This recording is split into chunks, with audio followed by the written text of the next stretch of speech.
कई लोग ऐसे हैं जो तुम्हें सोता हुआ देखना पसंद करते हैं, पर घर की मां बचपन में बच्चे को सोता हुआ देखना पसंद करती है। यहां जितनी माताएं बैठी हैं, लाखों की संख्या में लोग आए हुए हैं, इनमें जितनी माताएं बैठी हैं, इन माताओं से पूछना, बच्चा छोटा है, सो रहा है, आपको अच्छा लगेगा? बच्चा सो रहा है, आपको अच्छा लगेगा? छोटा है, सो रहा है, अच्छा लगेगा। पर वही बच्चा जब बड़ा हो जाए, 25 साल का, 27 साल का, 30 साल का हो जाए, वो पलंग पर सोता हुआ अच्छा लगेगा? दिन भर घर में पड़ा रहेगा, अच्छा लगेगा? नहीं। छोटा है तो अच्छा लगेगा, बड़ा हो गया अच्छा नहीं लगेगा। उसी तरह अभी तक हम भटक लिए, अभी तक हम भटके, अभी तक हम सो रहे थे, ठीक है, कहीं यहां या कहीं वहां, कहीं वहां, कहीं वहां भटक रहे थे। अब हमें भटकना नहीं है। किसी ने कहा वहां चमत्कार हो रहा है, वहां चले जाओ, जरा सा छू छा के चक्कर में पड़े, वहां चले गए, अपनी जिंदगी बर्बाद कर ली। किसी ने कहा वहां चले जाओ, वहां चमत्कार हो रहा है, वहां पहुंच गए। किसी ने कहा वहां चमत्कार हो रहा है, वहां पहुंच गए। अभी तक हम चमत्कार के चक्कर में पड़े हुए थे, छू छा के चक्कर में पड़े हुए थे, अंधविश्वास के चक्कर में पड़े हुए थे। पर जब तक सो रहे थे, अब समय बदल गया। अब हमें छू छा के चक्कर में, विद्या के चक्कर में या किसी तंत्र फंत्र के चक्कर में नहीं पड़ना। हमें पढ़ना है तो देवाधिदेव महादेव के चक्कर में पढ़ना है। एक लोटा जल बाबा देवाधिदेव महादेव को समर्पित करिए, अपने जीवन को सार्थक बनाते चलिए। एक लोटा जल, बोल बम का नारा है, बाबा एक, उसको समझो। पार्वती जी जगी, पार्वती जी ने दूसरा प्रश्न किया जागते।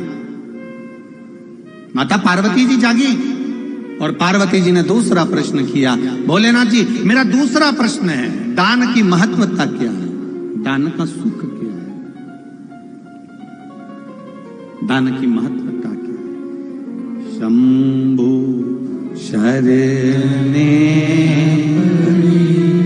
मांगू घड़ी रे घड़ी, दुख काटो दया करी दर्शन आपो। पार्वती जी ने दूसरा प्रश्न करा, दान का महत्व आज क्या है? जम के बोलो जरा।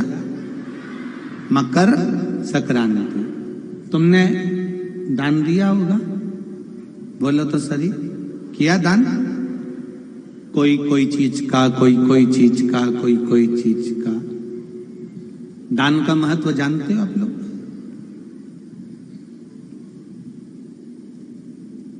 आज के जमाने में लोग दान कम करते हैं, घर का कचरा ज्यादा साफ करते हैं।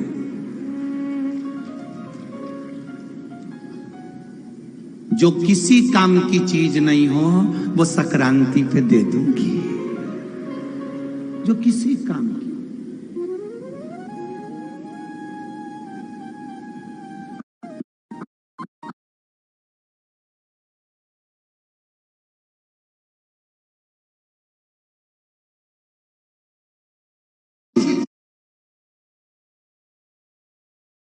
बहू को दे दी, और अच्छी थी बेटी को दे दी।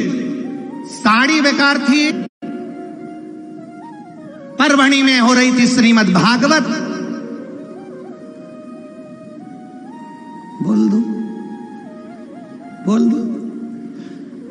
पन्नी में पैक करी, रुक्मणी जी के कन्यादान,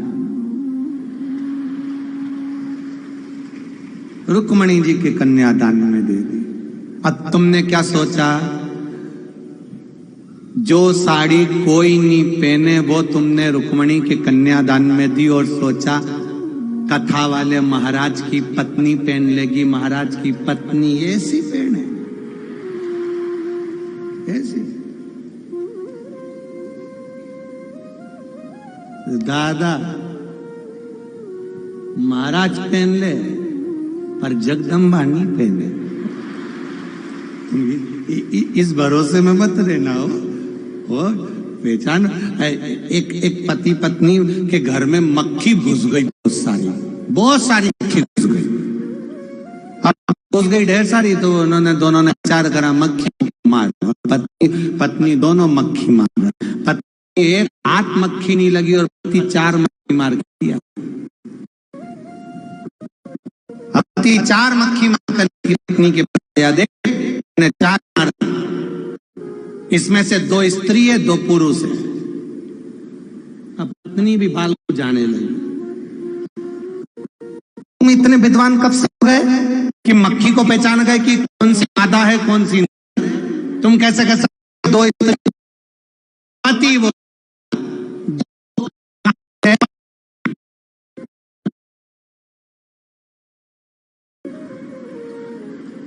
मैं समझ गया था, जो दिन भर दर्पण से चिपकी रहे वो पत्नी होगी, वो स्त्री होगी। विद्वान था, परभणी का था, विद्वत्ता था, पहचान गया कि ये दर्पण पे बैठी है, कांच पे बैठी है और दर्पण से चिपकी है, मतलब ये 2 बोलो तो स्त्री है। और बेचारे वो 2 जो घूम रहे थे, कान पे बैठ रहा, इधर बैठ रहा। इससे पहचान हो जाती है कि कौन क्या। तो ये समझ वाला स्मरण। पार्वती जी ने कहा दान की महत्वता क्या है, दान किसको कहते हैं, दान की पूर्णता क्या, दान का स्मरण। आज के जमाने में दुनिया के लोग दान वो चीज देते हैं जो घर में किसी काम की नहीं रहती, किसी काम की नहीं। एक शॉल ना जाने कितनी जगह से घूम जाता है, एक गिफ्ट का आइटम बार बार घूम फिर के वहीं से जाता है। दान क्या चीज है? नचिकेता के पिता ने दान दिया था, शिव कथा कह रहे। नचिकेता के पिताजी ने दान दिया तो सारी वस्तुएं दान कर रहे थे, गाय दान कर रहे थे, बछड़ा दान कर रहे थे, सामान दान कर रहे थे। इतने में नचिकेता ने कह दिया पिताजी गाय देना है तो दूध वाली दीजिए, हाथी देना है तो युवान दीजिए, घोड़ा देना है तो युवान दीजिए, जो किसी काम का नहीं उसको देने से लाभ क्या।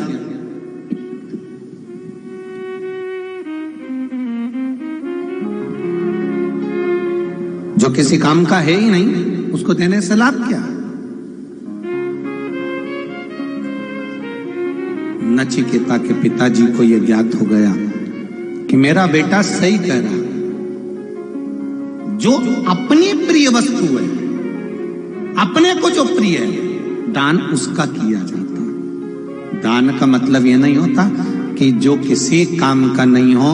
अभी संक्रांति पे माताएं 13-13, 12-12 कितनी चीज बांटती हैं, 13-13 सामान बांटती हैं। सामान वाले के यहाँ जाती हैं, सामान लेकर आती हैं और वहां भी पूछ कर लेकर आती हैं। 5-5 रुपए वाला है, 5-5 रुपए वाला।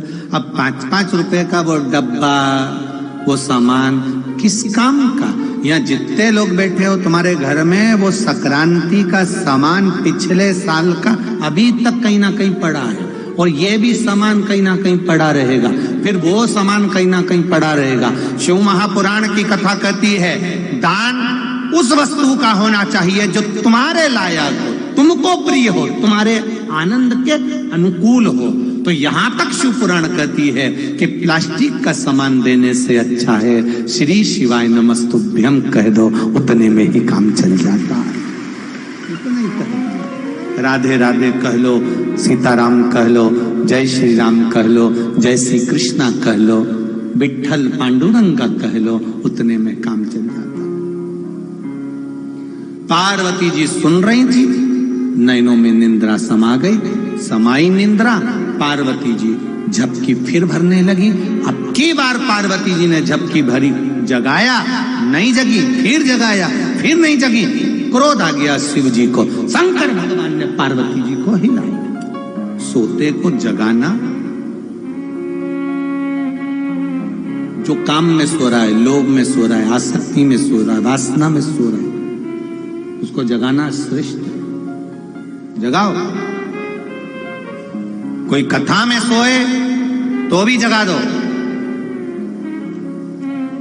वैसे तो कोई सोता नहीं है, पर फिर भी मान लो सो जाए, कोई भरोसा नहीं, जगा।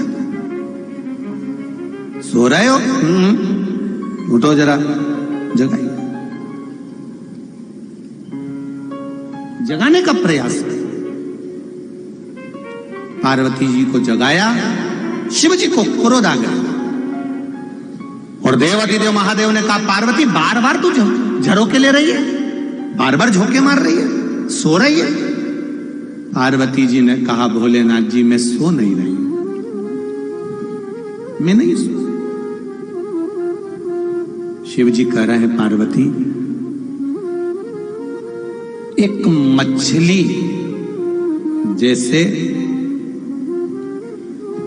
मछली जैसे बार बार लहर मारती है, झोंका मारती है, तो उस तरह से मार रही है। और मेरे सामने तू कह रही है कि मैं सो नहीं रही हूं, मैं देख रहा हूं। पार्वती जा, अपने पति से ज्ञान की बात सुनने की जगह तू नींद ले रही है। वक्ता, परसों की कथा, वक्ता समझाए और तुम समझ गए तो अच्छा है, नहीं समझोगे तो वक्त समझा देगा, और वक्त समझाएगा तो रो रो के समझाएगा।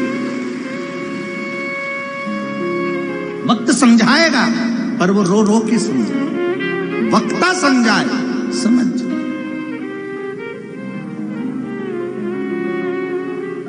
जागो, अभी मौका है जागने का।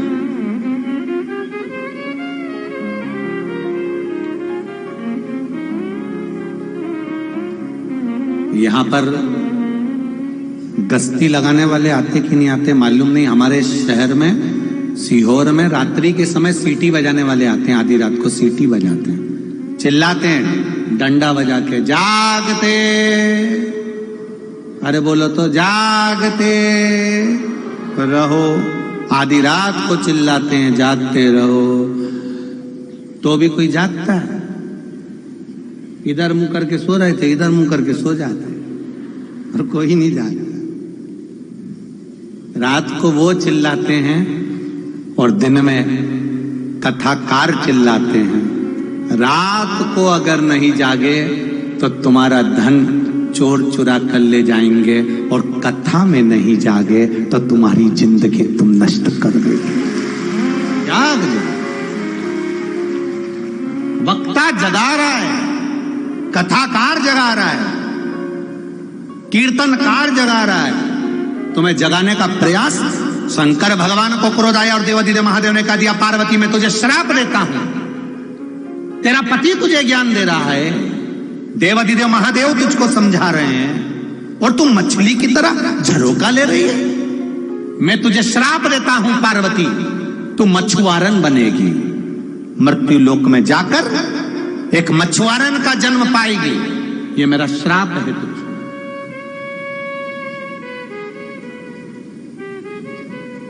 विचार करिएगा, 84 लाख योनियां जब चालू होती है तो उसमें सबसे पहली योनि आती है मछली की योनि। गरुड़ पुराण सुना है कि नहीं सुना?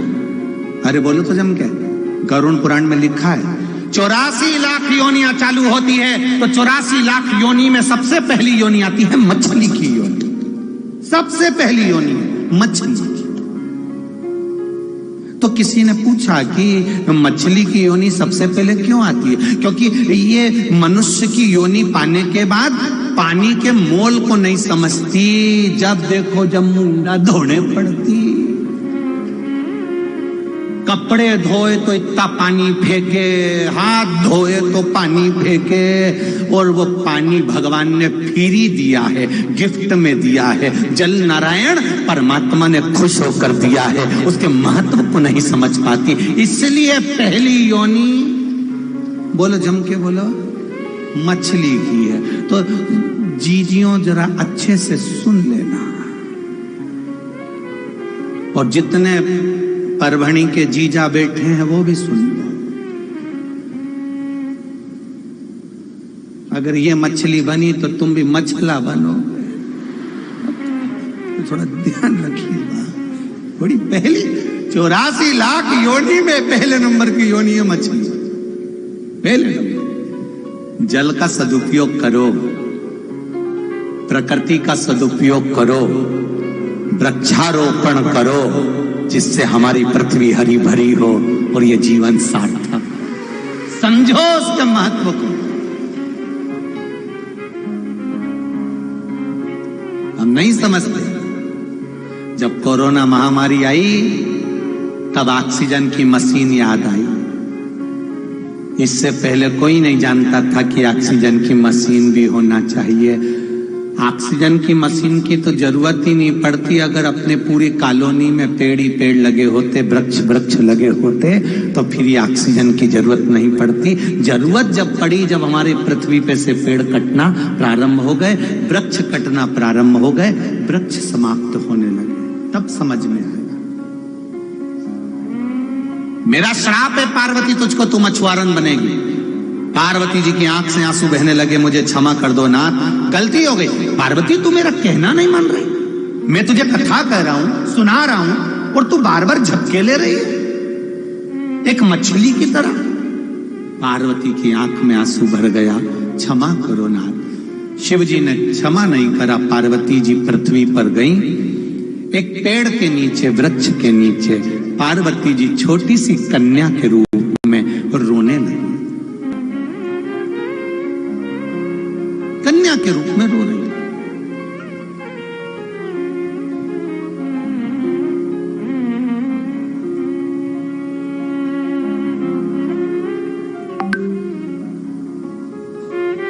अब रोती है।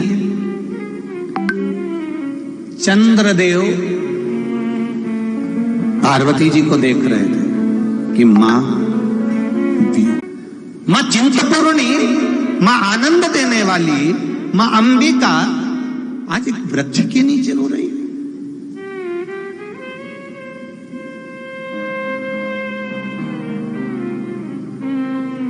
अश्रु का बिंदु नीचे गिर रहा था। चंद्रदेव ने उस अश्रु के बिंदु को मां के उठा लिया। अश्रु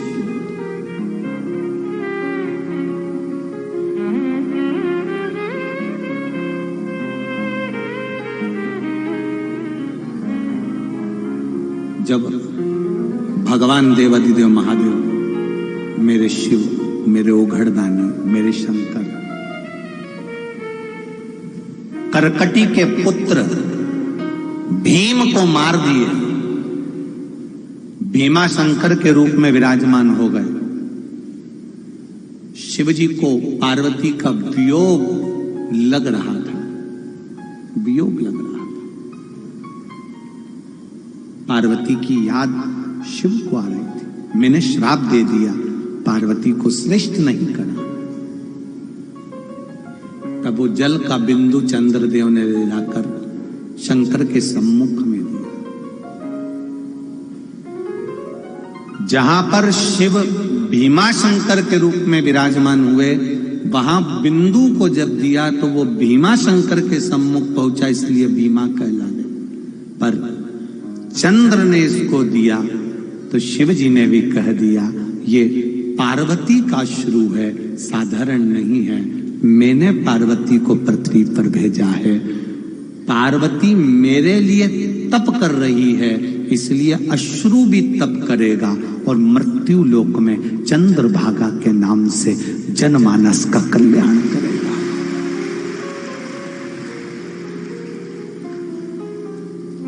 कब काम आया वो चंद्रभागा का तट, चंद्रदेव के हाथ का वो अश्रु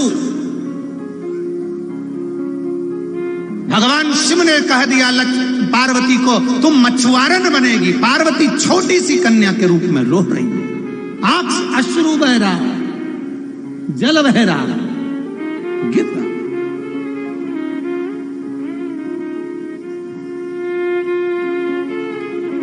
मछुआरों का समूह जा रहा था, मछुआरों का समूह, बड़ी विशालतम नदी उसके पास में से जा रहा है। एक मछुआरों के सरदार ने उस कन्या को देख लिया, उठा लिया, उठाकर अपने घर ले गए।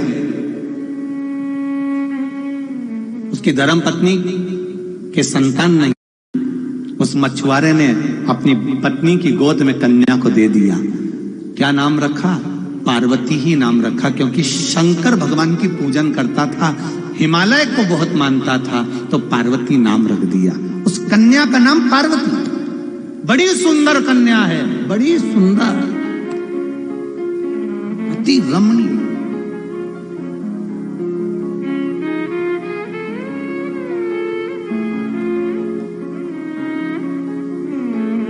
दुनिया की सुंदर नदियों में जैसे मंदाकिनी है, सरस्वती है, गंगा है, गोदावरी है, नर्मदा है, ऐसी सुंदर नदियों में मां चंद्रभागा भी है। अति सुंदर है मां चंद्रभागा, अति वियोग।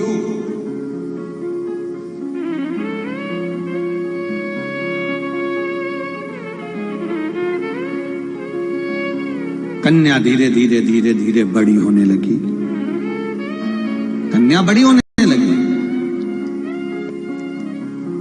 जब कुछ अवस्था पाई पार्वती जी ने, मछुआरे ने नाम उनका पार्वती रख दिया। कुछ अवस्था पार्वती जी की भाई, बड़ी सुंदर माता पार्वती थी, उनको जितने मछुआरे वहां से निकलते थे वो पार्वती जी की सुंदरता को देखकर मुग्ध हो जाते थे। माँ है आखिर, माँ की सुंदरता तो इतनी होती ही है, सुंदरता तो होती, बड़ी सुंदर है माँ। और महाराज, अरे बड़ी सुंदर है माँ तेरी नगरी, भोले पैदल चले आ रहे हैं। बड़ी सुंदर है माँ तेरी नगरी, भोले पैदल चले आ रहे हैं। बड़ी सुंदर। सारे मछुआरे देखते देखते जा रहे हैं, माता की सुंदरता को देखते हुए जा रहे हैं। बड़ी सुंदर। महाराज शिव कथा कर रही है, करोड़ों रुपए का, उससे तुम्हारी सुंदरता नहीं हो सकती। लाखों रुपए के जेवर पहनो, हार पहनो, हथफूल पहनो, कड़ा पहनो, चूड़ा पहनो, पायल पहनो, करधनी पहनो, मांग का टीका, कान के कुंडल पहनो, नाक की नथनी पहनो, उससे तुम्हारी सुंदरता नहीं हो सकती। करोड़ों रुपए के सोने से, हीरे से, जेवर से नारी की शोभा नहीं है जितनी शोभा नारी की मर्यादा से होती है। जितनी शोभा मर्यादा से, नारी जितनी मर्यादा में रहती है, कायदे में रहती है, उतना उसका जीवन सार्थक होता है। हम कई बार कथाओं में कहते हैं, बेटी की जब विदाई होती है तो उसको पहले के समय में बेटी की विदाई में बेटी को समझाया जाता था कि बेटी ससुराल में रही हो तो चांद बने, बेटी ससुराल में रही हो तो चांद बन के। हीरा और पन्ना की दुकान बन के, हीरा और पन्ना की दुकान बन के, बेटी ससुराल में रहियो तू चांद बनेगी। बेटी ससुराल में हीरे और पन्ने की दुकान बंद कर रहना, पान की दुकान नहीं।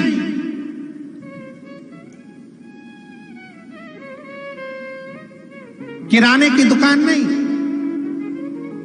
कपड़े की दुकान नहीं। फिर से बोलो, हीरा और पन्ना की दुकान बनेगी, बेटी ससुराल में रहियो चांद बनेगी। बेटी ससुराल में हीरे पन्ने की दुकान बंद कर देना। तो हीरे की पन्ने की दुकान कैसी होती है? पान की दुकान खुली होती है, कपड़े की दुकान खुली होती है, किराने की दुकान खुली होती है, और हीरे और पन्ने की दुकान चारों तरफ से ढकी होती है। उसी तरह स्त्री भी अगर चारों तरफ से ढकी है तो वो हीरे पन्ने की दुकान है। ये हीरे पन्ने की।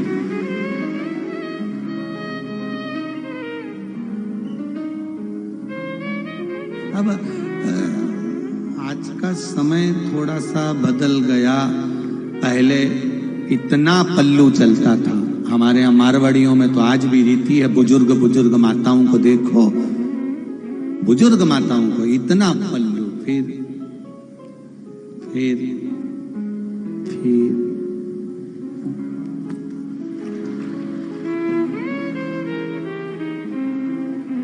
गया। अब तो बहू 2 बार इतना पल्लू करती है, जब शादी करके आती है तब, क्योंकि मुंह दिखाई में सोने की रकम मिलती है, और दूसरी बार इतना पल्लू तब करती है जब घर में कोई बुढ़ा बुढ़ी मरे तब, क्योंकि आंख में आंसू तो एक भी नहीं आते, बस डिजाइन में अंदर से चिल्लाती रहती है। आंसू तो आना नहीं, केवल डिजाइन में चिल्ला रही है, केवल डिजाइन।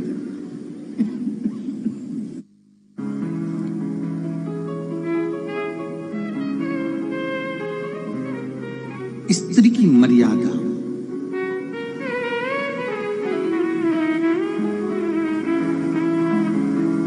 नारी की मर्यादा उसका आभूषण है, उसका आभूषण है नारी की मर्यादा। जितनी मर्यादा में रहेगी ना, उतना उसका आभूषण रहेगा।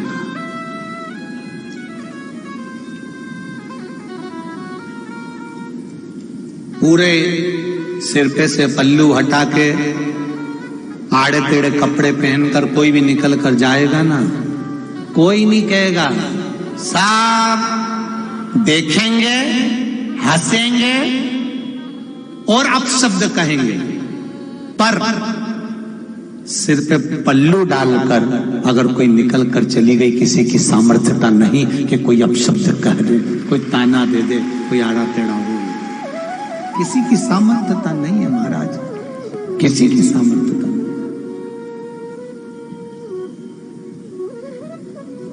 मर्यादा स्त्री की।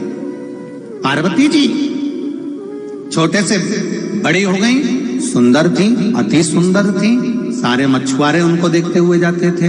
समय आया, शंकर भगवान आज बैठे हुए थे, भीमा शंकर बैठे हुए थे, भगवान शिव बैठे हुए थे। नंदी ने भगवान देवाधिदेव महादेव को देखा। आज भगवान शंकर का स्वरूप देखकर नंदी समझ गए, मेरा बाबा आज मौन बैठा हुआ है पर चेहरा उतरा हुआ, चेहरा उतरा है।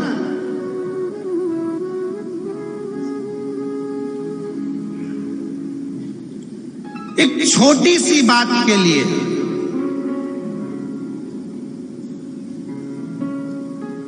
मैं बेटियों से कहना चाहूंगा, मैं बेटों से कहना चाहूंगा, जरा सी बात के लिए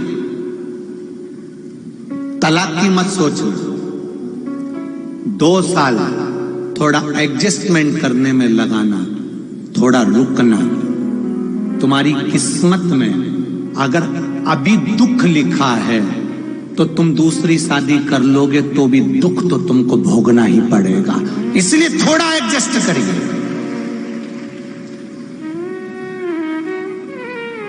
एकदम निर्णय मत लेना कि मुझे तलाक चाहिए, मैं इनके साथ नहीं रह सकती, मुझे अलग रहना है, मैं दूसरी शादी कर लूंगी, सुखी हो जाऊंगी। अंदाजे में मत रहना।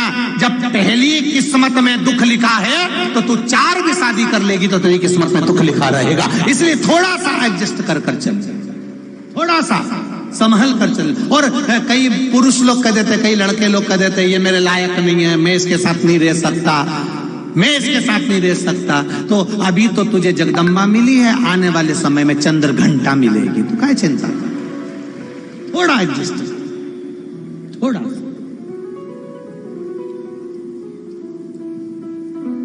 आज अदालत में सबसे ज्यादा केस केवल तलाक के चल रहे हैं, केवल तलाक।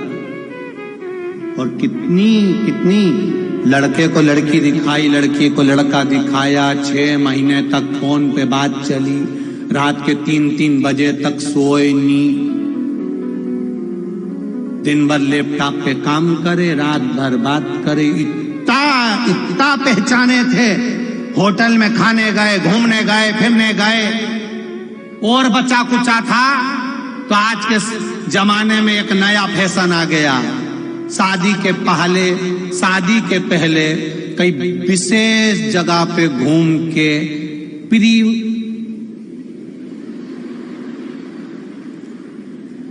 क्या बोलते हैं वो, फोटो मोटो खींचते ना, पहले ही, शादी के पहले ही घूमी आए, हाथ पकड़ के गाड़ी पे, गले में भैया डाल के। और अरे धिक्कार है रे तुम्हारे जीवन में कि शादी में बड़ी सी LED लगा के उन नमूनों का फोटो दिखाते, धिक्कार। और बुढ़े लोग, घर के बुजुर्ग सोफे पे बैठ के, बहू जिसको कायदे में रहना था उसको ऐसे कपड़े पे दिखा रहे, बेचारे बुजुर्ग गुलाब जामुन खा रहे। कई बोले क्या बोले, चंद्रभागा में से चुल्लू भर पानी लिया। रे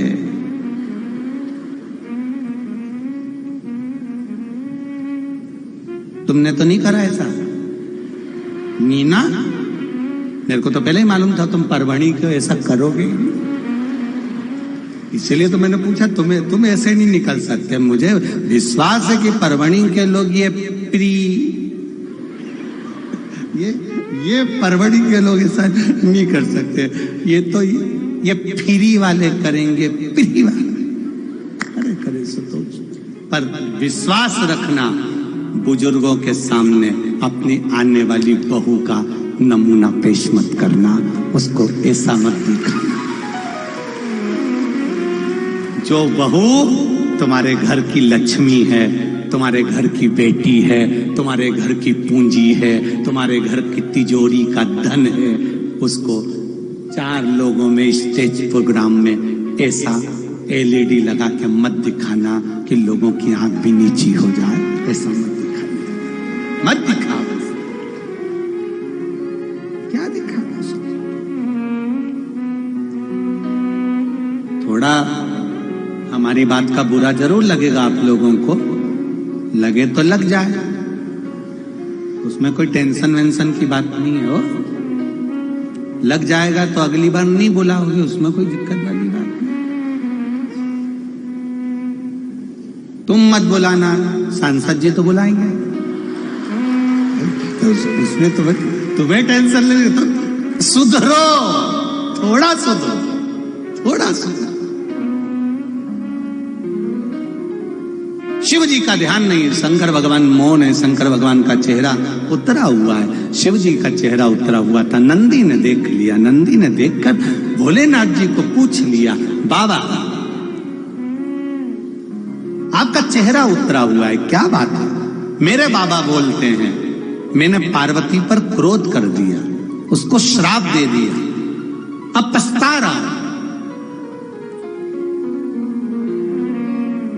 थोड़ी देर का क्रोध आता है, पति पत्नी से अपशब्द कह देते हैं, पत्नी पति से कह देते हैं, गुस्से में आकर हर कुछ बोल जाते हैं।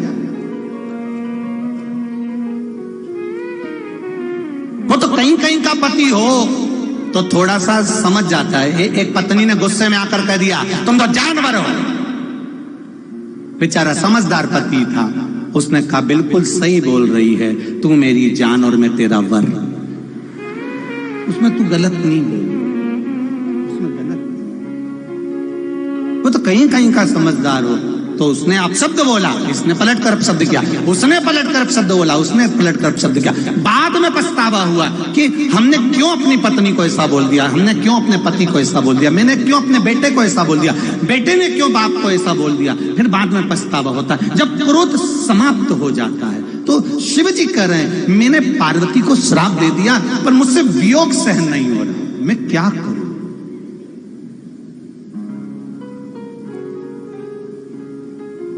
अब वियोग सहन नहीं हो रहा।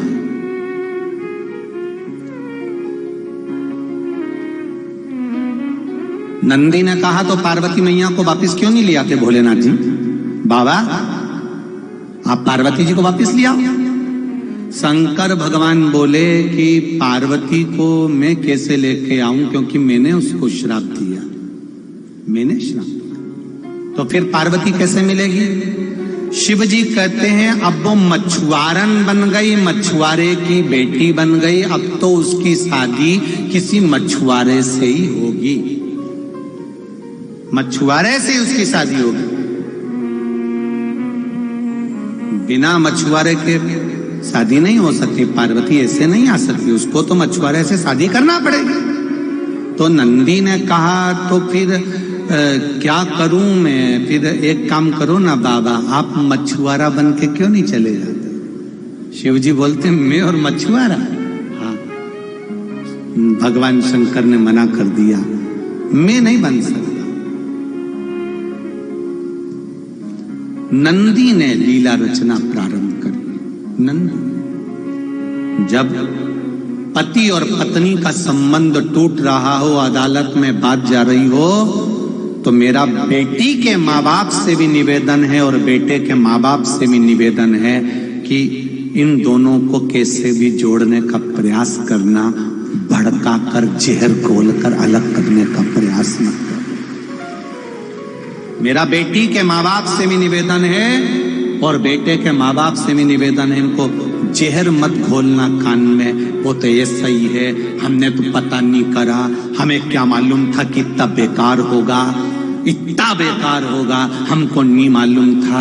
तो शादी के पहले तो तू बहुत तारीफ कर रही थी, इतना बढ़िया है, इतना बढ़िया है, लड़की इतनी बढ़िया है। गुरुजी हम 8 लोग देखने गए, उसके मुंह से आवाज नहीं निकली, इतनी सीधी लड़की, इतनी सीधी। तो गुरुजी ने भी कह दिया वो अभी नहीं बोली है, जब वो बोलेगी तो तू भी डोलेगी। अरे काहे बोली?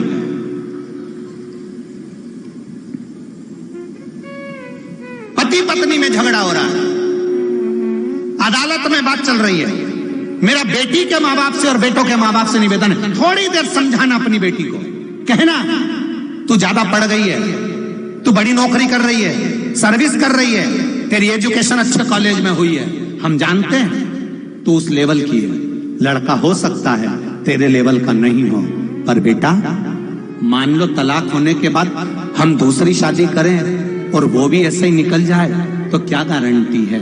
इसलिए बेटा एक बार फिर सोच ले। कोई बात नहीं, थोड़ा समझने में देरी लगेगी बेटा, 2-4 साल रुको, आराम से उसको एडजस्ट करो, लड़के को भी समझाओ बेटा बेटी ऐसी नहीं हो सकती, हम शादी के पहले उससे मिले, वो लड़की ऐसी नहीं हो सकती। हो सकता है किसी के शिकायत में आ रही हो सकता है उसको ज्यादा बोलने की आदत हो सकता है वो अकेली रही है इसलिए एडजस्टमेंट सबके साथ नहीं कर पा रही है। बेटा थोड़ा समझो, थोड़ा धीर बांधो, दोनों को समझाना हमारी जिंदगी का एक आनंद होगा। पर हम क्या करते हैं, जितना बन सकता उतनी और मिर्ची झोंक देते हैं, और जहर और जहर और जहर झोंक झोंक कर पूरे परिवार को तहस नहस कर देते हैं। आज के जमाने में 50% शादियां सही चल रही है और 50% शादियां अदालत में चल रही है। आज के समय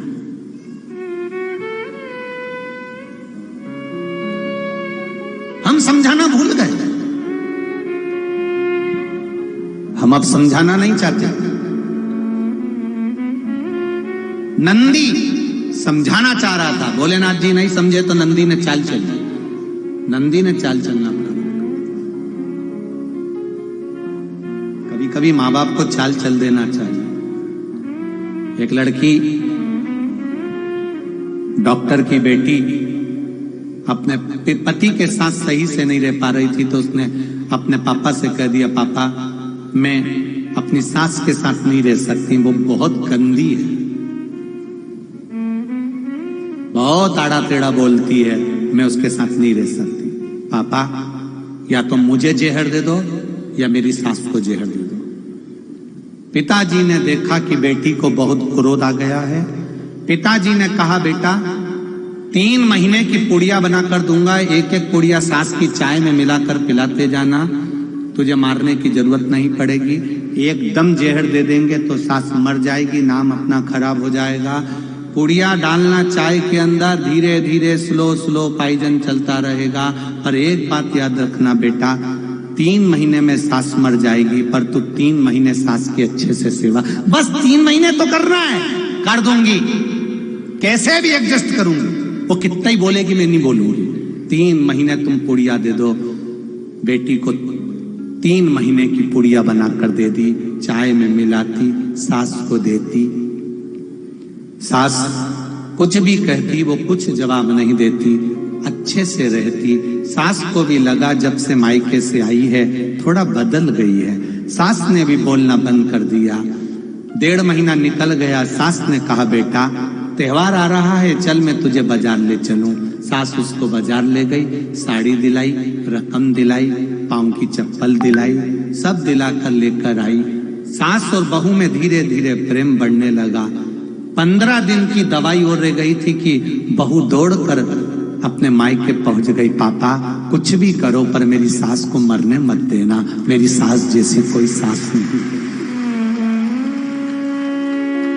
पिता ने कहा, बेटी मैंने उसको मरने के लिए कोई दवाई नहीं दी, मैंने तो केवल तुम दोनों का प्रेम बढ़ाने के लिए भगवान शंकर से प्रार्थना करी थी कि इनका प्रेम बढ़ जाए, बस वही ड्यूटी थी। वो प्रेम बढ़ा। हम नफरत देख रहे हैं, तुम प्रेम बढ़ा। नंदी ने प्रेम बढ़ाया। नंदी एक बड़ी मछली का रूप लेकर भीमा नदी में कूद गया। नंदी एक बड़ी मछली का रूप लेकर नदी के अंदर प्रवेश कर गया। नंदी नदी के अंदर प्रवेश करा। मछुआरे अपनी नाव लेकर जा रहे थे, जाल बिछाते थे। जो जाल मछुआरे बिछाते थे, नंदी वो मछली का रूप रखकर, बड़ी मछली का रूप रखकर पूरे जाल को काट देता था, नाव को पलट देता था। कई मछुआरे मरने लगे, जाल कटने लगे, सब तरह हाहाकार मचने लगा। सारे मछुआरे चिल्लाने लगे, हमारी नाव पलट रही है, जाल काटे जा रहे हैं। एक मछली नदी के अंदर आ गई जो सही नहीं है, करे क्या? सबने सरदार से कहा। सरदार ने कहा, जो उस मछली को पकड़ लेगा या उस मछली को मार देगा जो मेरे मछुआरों को परेशान कर रही है, मैं अपनी सुंदर कन्या पार्वती का विवाह उसी के साथ कर दूंगा। सुंदर कन्या पार्वती का विवाह उसके साथ कर दूंगा। अब सारे मछुआरे मारने के प्रयास करने लगे, पर मछली किसी के हाथ में नहीं आती। तब देवताओं ने भगवान शिव को पुकारा। शंकर भगवान मछुआरा बनकर आए, बड़ा सा जाल बिछाया, नंदी उसमें फंस गए, लेकर आए। मछुआरे ने हाथ जोड़कर कहा, आप तो शिव के अवतार लगते हो, हम सबको बचा लिया आपने। आपके साथ मेरी बेटी पार्वती का विवाह करता हूँ। और पार्वती का विवाह शिव के साथ कर दिया। शंकर भगवान ने कहा, पार्वती तुम मछुआरन बनी, मैं मछुआरा बना। पानी अपना कभी स्वरूप नहीं बदलता। पानी ठंडक रखता है, शीतलता रखता है। उसको कोई ने अगर भगोनी में रखकर, पात्र में रखकर अगर उसको गर्म भी कर दिया, तपा भी दिया, उकाल भी दिया, बहुत टेम्परेचर पर रखकर उसको गर्म भी कर दिया, या बहुत फ्रिज में रखकर उसका बर्फ भी बना दिया, तो भी पानी अपने असली स्वरूप में आ जाता है, फिर नॉर्मल हो जाता है, फिर वही शीतल हो जाता है। गर्म हुआ फिर ठंडा हो गया, बर्फ बन गया फिर नरम पड़ गया। जैसे पानी अपने स्वभाव को नहीं छोड़ता, शिव महापुराण की कथा कहती है, उसी तरह परमात्मा ने जब हमको इस मृत्यु लोक में भेजा है, मनुष्य की देह देकर भेजी है, तो ये मनुष्य चाहे कितना भी गलत काम कर ले, पर एक ना एक दिन वो परमात्मा की शरणागति में आ ही जाता है, ये निश्चित था। बस उसको संभालने वाला चाहिए, उसको समझाने वाला चाहिए।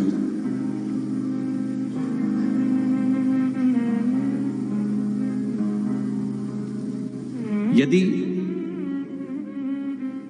कोई सतगुरु मिल जाए जिंदगी में, कोई गुरु का सानिध्य यदि हमको प्राप्त हो जाता है, सतगुरु का सानिध्य हमको प्राप्त हो जाता है, तो हमारी जिंदगी को संवारने में हमको देरी नहीं लगती। हमारा जीवन हम संवार सकते हैं। पर सतगुरु भी कैसा चाहिए? गुरु कोई साधारण नहीं हो सकता, सतगुरु कोई साधारण नहीं हो सकता। वो गुरु भी ऐसा हो कि तुमको पहचान जाए, तुम्हारी बुद्धि को, तुम्हारे चित्त को, तुम्हारी वृत्ति को, तुम्हारे चेहरे को जान जाए। एक मां, छोटा सा बच्चा है, 4 महीने का, 3 महीने का, 5 महीने का, वो बोलता नहीं है, बताता नहीं है कि मुझे क्या तकलीफ है। मां पहले नंबर का गुरु होती है। जो छोटा सा बच्चा अगर रो रहा है तो मां पहचान जाती है कि इसका पेट दुख रहा है, कि इसका पांव दुख रहा है, कि इसका हाथ दुख रहा है, कि इसके मुख में कुछ हो रहा है, कि इसको देखने में तकलीफ हो रही है, कि इसको सुनने में तकलीफ हो रही है।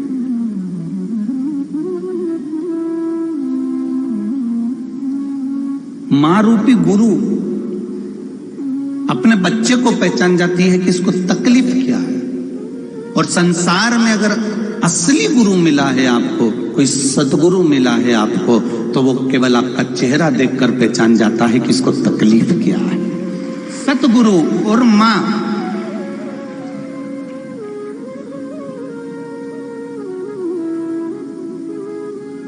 हमारे उधर मालवा में, मध्य प्रदेश के अंतर्गत हम जहां निवास करते हैं वो मालवा क्षेत्र कहलाता है। जैसे आपके यहाँ भी महाराष्ट्र में कोई कोई क्षेत्र, इधर विदर्भ है, उधर मराठवाड़ा है, तो अपन कहते हैं ना क्षेत्र अलग अलग है। हम जहां रहते हैं वो मालवा क्षेत्र कहलाता है। हमारे मालवा के लोग बड़े सरल स्वभाव के होते हैं। दूध को देखकर पहचान जाते हैं कि उस गाय के दूध में, उस भैंस के दूध में घी कितना है, उसमें मावा कितना है, खोआ कितना है।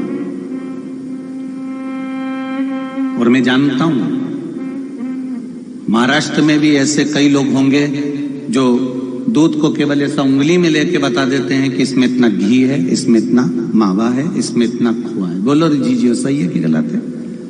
कई बार सास भी बोल देती है, दूध बिल्कुल पानी पट लेके आया, इस दूध में तो मलाई भी नहीं जमेगी, इस दूध में तो घी भी नहीं बनेगा, इस दूध में तो खोआ नहीं बनेगा, मावा नहीं बनेगा। कितने विद्वान हमारे यहाँ साधारण से साधारण भी विद्वान लोग बैठे हैं कि वो दूध को देखकर बता देते हैं कि इसमें खोआ कितना है, इसमें घी कितना है। हवा चलती है तो हमारे यहाँ कई ऐसे विद्वान बैठे हैं जो ये बता देते हैं कि पानी आएगा कि नहीं आएगा। केवल हवा के रुख से।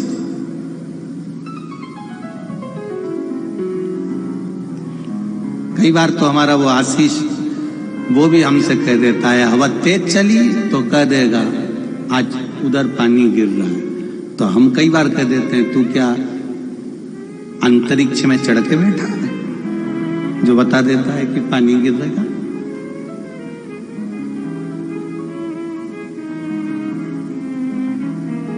कई लोग ऐसे मिल जाते हैं जो हवा का रुख देखकर भी बता देते हैं कि यहाँ कि नहीं गिर रहा है। दूध को देखकर बता देते हैं कितना है, घी कितना है। मिट्टी को देखकर बता देते हैं कि इसमें कौन सी फसल होगी। किसान भी ऐसा है।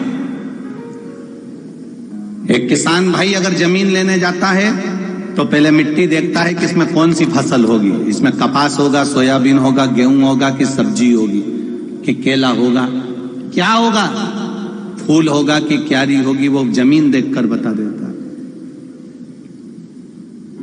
कितने विद्वान लोग होंगे कि दूध देखकर बता दे कि घी कितना है, खोआ कितना है, हवा देखकर बता दे पानी कितना है, मिट्टी देखकर कह दे फसल कौन सी होगी। उसी तरह इस संसार में ऐसे गुरु विराजमान हैं जो केवल आपका चेहरा देखकर बता देते हैं कि भजन कितना कर सकते। गुरु ये नहीं बताएगा कि आपके पास में दौलत कितनी है। गुरु ये नहीं बताएगा कि आप आए कहां से हो। गुरु ये नहीं बताएगा कि आपको कष्ट क्या है। गुरु ये नहीं बताएगा कि आपको दुख क्या है। गुरु ये नहीं बताएगा कि तुम किस जगह से आए हो। गुरु ये नहीं बताएगा कि तुमने कपड़े कौन से पहने। गुरु ये नहीं बताएगा कि तुम्हारे माता पिता कौन है। गुरु केवल इतना बताएगा कि ये भजन कर सकता है कि नहीं कर सकता है, ये परमात्मा की शरणागति में जा सकता है कि नहीं जा सकता, इसको परमात्मा मिलेगा कि नहीं मिलेगा। गुरु उसी को पकड़ता है जिसको परमात्मा का कभी दीदार हो जाए, गुरु उसको अपना शिष्य बना लेता है।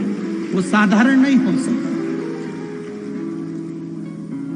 वो पहचान जाता है, वो जान जाता है।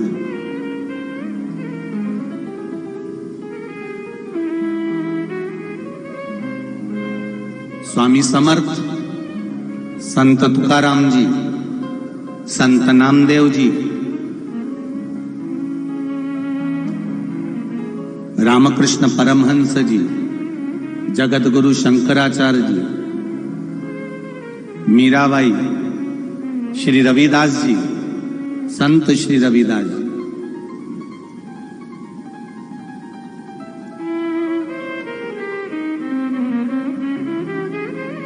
इनको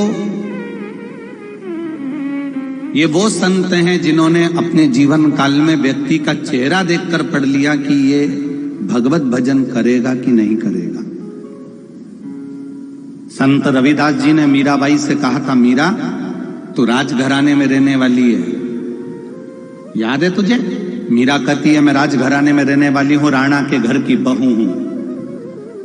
संत रविदास जी ने कहा भले तू राणा के घर की बहू हो, चाहे राजघराने में रहने वाली हो, पर मेरा मन कहता है कि मीरा तू राजघराने में रहकर भी तो गिरधर को पालेगी एक दिन। और वो हुआ, मीराबाई को गिरधर मिले, कृष्ण मिले।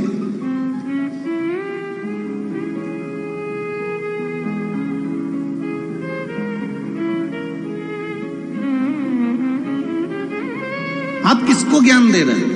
आप किसको समझा रहे हो? आप किससे क्या कह रहे हो? वो समझना मूल है। एक बार चंद्रभागा शिव महापुराण की कथा कह रही है। एक बार भगवान शंकर जी ने माता पार्वती को देखा और पार्वती जी ने 2 प्रश्न भगवान शिव से करे। थोड़ा ध्यान दीजिएगा आज की कथा में। आज मकर संक्रांति का दिन है और प्रदोष काल में कथा चल रही है 4 बजे से 7 बजे तक। इस प्रदोष काल के इस कथा का, मकर संक्रांति के दिन का थोड़ा सा आप स्मरण जरूर करिएगा। भाग्यशाली हो आप सभी जो आस्था चैनल पर कथा सुन रहे हो, फेसबुक यूट्यूब पर सुन रहे हो और इस पंडाल में परभणी के इस विशाल ग्राउंड में बैठकर शिव महापुराण की कथा को सुन रहे हो, उस कथा को अपनी जिंदगी में उतारिएगा। पार्वती जी ने 2 प्रश्न देवादिदेव महादेव से कर दिए। पहला प्रश्न पार्वती जी ने कहा,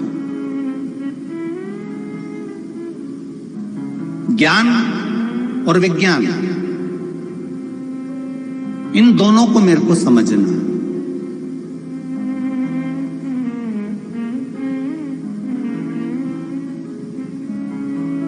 आज के बच्चे कहते हैं हम ज्ञान को नहीं मानते, हम विज्ञान को मानते हैं। बोलो री जी सही है कि गलत है? आप उनसे कहो कि 1 लोटा पानी चढ़ा कर आओ, 50 प्रश्न करेंगे। मंदिर क्यों जाएं? पानी क्यों चढ़ाएं? किस लिए चढ़ाएं? चढ़ाने से क्या होगा? क्यों चढ़ाया जाता है? किस लिए चढ़ाया जाता है? उस पानी को चढ़ाने से होगा क्या? 50 प्रश्न है।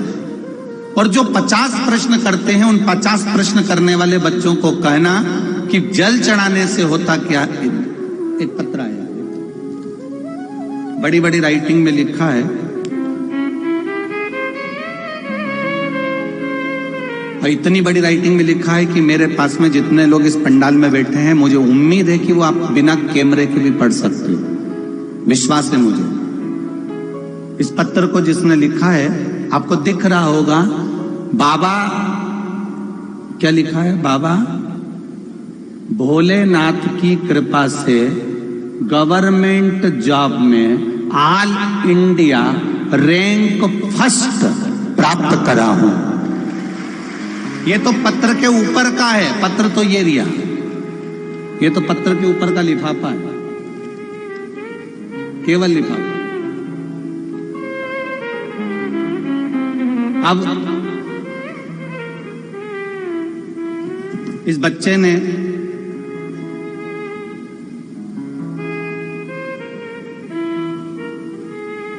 जो पत्र लिखा है, इस बच्चे ने महाराष्ट्र का, संपूर्ण महाराष्ट्र का प्रथम रैंक प्राप्त किया है। एक बार बच्चे के लिए पहले जोरदार ताली।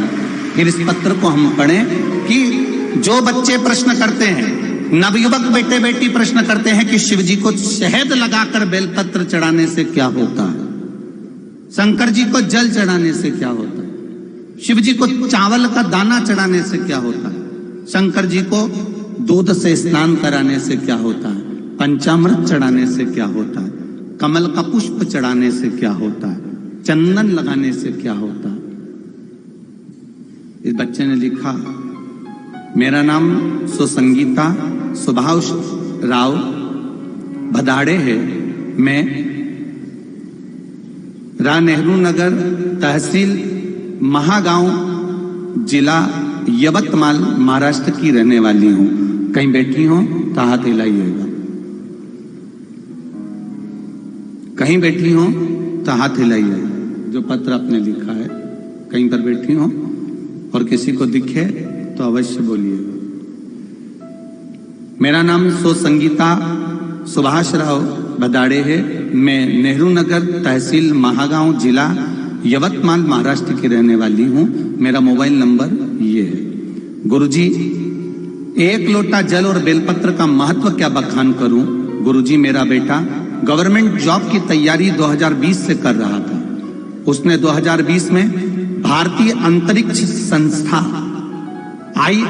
ISRO का एक एग्जाम दिया था, लेकिन एग्जाम होने के कुछ दिनों में लॉकडाउन लग गया था और उसमें 2 साल यूं ही बीत गए। जैसे ही लॉकडाउन हटा, पुनः फिर एग्जाम की तैयारी हुई। वापिस एग्जाम देने के पहले तब लॉकडाउन में शिव महापुराण की कथा सुनना हमने चालू कर दिया। 1 लोटा जल 1 बेलपत्र का नियम बना लिया। जो बच्चा पहले से एग्जाम देते आ रहा था, नहीं हो पा रहा था, गुरुदेव उसका पहले पेपर का रिजल्ट बाबा की कृपा से आना प्रारंभ हुआ और पहला पेपर का जब रिजल्ट आया तो वो बाबा की कृपा से अच्छे नंबर से उत्तीर्ण हो गया। गुरुजी, उसके कुछ दिनों के बाद 2 धाम की यात्रा के लिए हम चले गए, केदारनाथ, बद्रीनाथ, पशुपतिनाथ होके आए, बाबा पशुपतिनाथ की कृपा हुई। और दूसरा एग्जाम और तीसरा एग्जाम दोनों चालू हुए। पशुपति व्रत करना प्रारंभ करा, शिव जी को लोटा भर जल चढ़ाना प्रारंभ करा। बाबा की कृपा से औरंगाबाद में मेरा बेटा पढ़ाई के लिए रुक गया, और बाबा की कृपा से जब दूसरा और तीसरा एग्जाम हुआ तो बाबा की कृपा से मेरा बेटा उस दूसरे और तीसरे एग्जाम में भी उत्तीर्ण हो गया। शिव की कृपा। अगस्त 2022 को मेरा बेटा दूसरा पेपर पास कर लिया और तीसरा पेपर मेरे बेटे ने भी निकाल लिया। अब आई बारी बेटे को बेंगलोर भेजने के लिए। उस समय आपकी मंदोदरी शिव महापुराण की कथा चल रही थी और गवर्नमेंट की तैयारी थी। मंदोदरी कथा में आपने कहा था कि शेर अपने बच्चे को पिंजरे में नहीं रखता, खुला छोड़ देता है। अगर बच्चे को पिंजरे में रखेंगे तो वो शिकार करना भूल जाएगा। मैंने भी अपने बेटे को 1000 किलोमीटर दूर एग्जाम के लिए बस आपकी बात सुनकर भेज दिया, और मेरा बेटा वहां अव्वल पर अव्वल आता रहा। ऑल इंडिया टॉप में मेरे बेटे ने तीसरी जगह बनाई है, और बेटे का अंतरिक्ष विज्ञान में उसका गवर्नमेंट जॉब लग गया। मैं नमन करने के लिए आई हूं। ये बच्चे हैं, श्री शिवाय नमस्ते। ये शिव तत्व, ये शंकर, ये ओघड़ी है। आप ही हैं? दौड़िया, आजा आजा आजा, आओ आओ।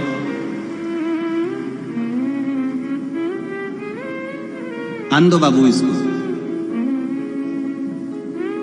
जादव जी, जादव जी कहाँ बैठे हैं? सांसद जी कहाँ गए? अच्छा, कहीं गए हुए हैं क्या? ठीक है, दौड़ के आ बाबू, जल्दी आ।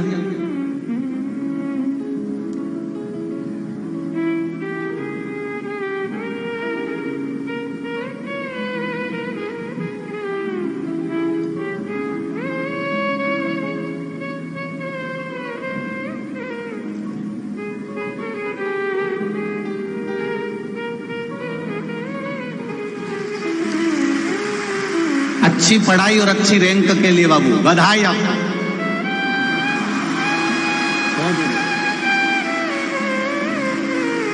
अच्छी रैंक और अच्छी पढ़ाई, बस बस बाबा की कृपा।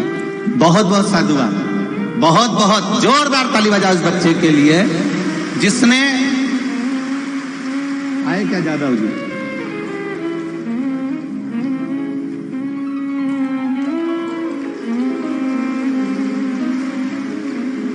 सांसद जी कहाँ है? जादव जी, अच्छा बाहर है क्या? आओ जरा, इसको माला पहनाओ। सांसद जी आप, ये इसने महाराष्ट्र का नाम रोशन करा, इसलिए हम आपसे पिनवा रहे हैं।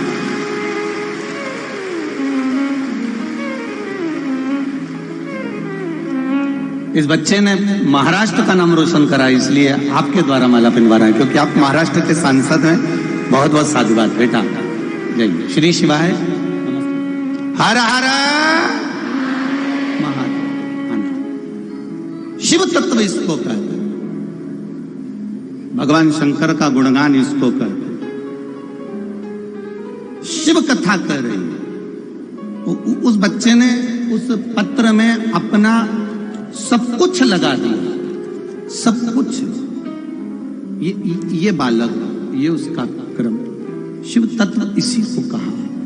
तेरी कृपा बिना ना हिले एक भी अणु, लेते हैं सांस तेरी कृपा से तनो तनो। बखान क्या करूं मैं राखों के ढेर का, चपटी भभूत में है खजाना कुबेर का। हे गंगाधार मुक्ति द्वार ओंकार तू, भोले ओंकार तू। आयु शरण तिहारी शंभु तार तार तू। मेरा भोले मेरा शिव, मेरा ओघड़दानी, मेरा त्रिकालदर्शी, मेरा कैलाशी, अविनाशी, मेरा शिव।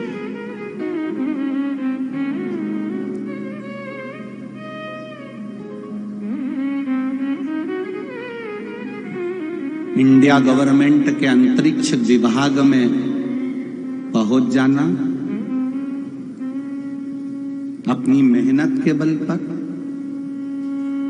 शिव के समर्पण के बल पर।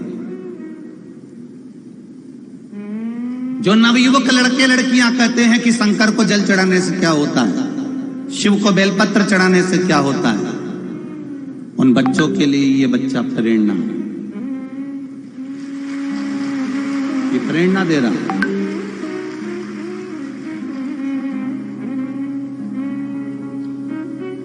ज्ञान में और विज्ञान में क्या अंतर है, माता पार्वती जी ने शिव जी से पूछा है। ज्ञान में और विज्ञान में क्या अंतर है?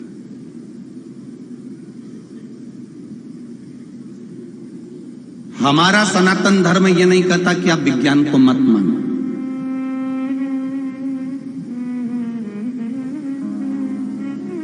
और विज्ञान भी ये नहीं कहता कि आप ज्ञान को, सनातन धर्म को या भगवान को मत मानो।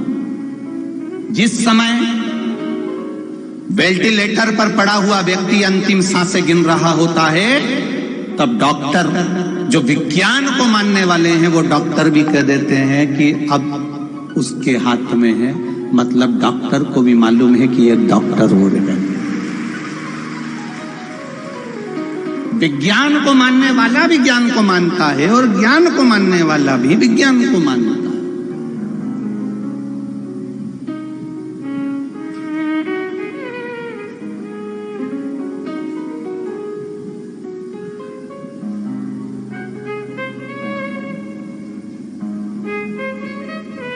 भगवान की भक्ति, भजन, संकीर्तन, मंत्र जाप, नाम जाप,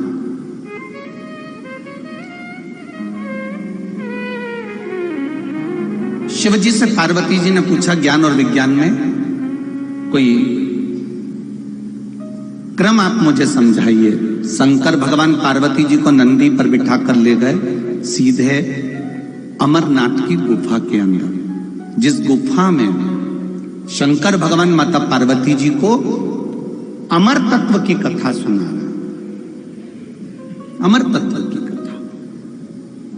शिव जी ने कहा, पार्वती सांप एक है, अब आप भी उसको जरा सरलता से समझना। एक सांप, एक सर्प, सांप,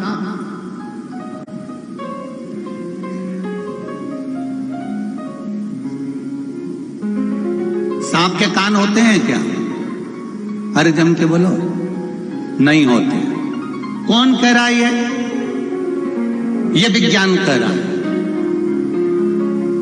वैज्ञानिक कहते हैं, विज्ञान कहता है कि सांप के कान नहीं होते, वो सुनता नहीं। पार्वती, ये तो विज्ञान की बात हो गई कि सांप के कान, जम के बोलो जरा, नहीं होते। ये विज्ञान कह रहा है कि सांप के कान नहीं होते, वो सुनता नहीं है। अब ज्ञान क्या कहता है? शहनाई जब बजती है, पुंगी जब बजती है, तो सांप, बोलो जम के बोलो, नाचता है कि नहीं नाचता? जब विज्ञान कह रहा है कि कान नहीं होते, और ज्ञान कह रहा है कि वो पुंगी की आवाज सुनता है, उस पुंगी की आवाज सुनकर, बंसी की आवाज सुनकर, शहनाई की आवाज सुनकर सांप नाचने लगता है, तो पार्वती खुद चक्कर में पड़ गई। अब मैं विज्ञान की मानूं कि ज्ञान की मानूं? अब परवणी वालों, तुम क्या कह सकते हो अब इस जगह पर? तुम बताओ। पार्वती खुद चक्कर में पड़ी है। विज्ञान कह रहा है कि कान नहीं होते, विज्ञान ने सर्च कर लिया, रिसर्च कर लिया कि सांप कान नहीं होते, सांप कान से सुनता नहीं है। पर ज्ञान कह रहा है कि वो पुंगी बजाएगा, शहनाई बजाएगा, और वो सांप लहराना प्रारंभ कर देगा। ये ज्ञान कह रहा है।